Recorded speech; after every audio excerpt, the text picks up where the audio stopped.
Ginapatuman sang Guimaras Police Provincial Office o kung GPPO ang provincial-wide gun ban sa bilog nga pagsaulog sa 2024 Manggahan Festival kag 32nd Provincial Anniversary. Suno kay Guimaras Police Provincial Office Director, Police Colonel Reyes Santos, nagumpisa ang pagpatuman sang gun ban no malin las 12:01 sang kaagahon sang Mayo 1, tubtob las 11:59 sang gabi sa Mayo 31.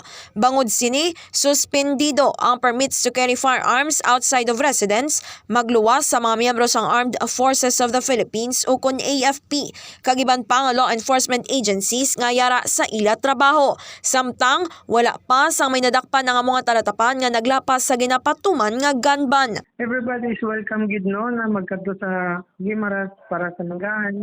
Sinadya kita bilang sa magamo para tanan makasinadya. We highly encourage people to come here.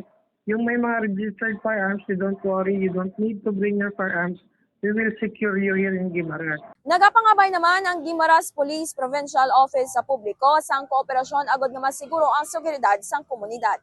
Kagini si K5 Nicole Castañeda Tiprado para sa Kampiyon nga Balita, Serbisyo Publiko kag Kalingawan sa Iloilo. K5 News FM.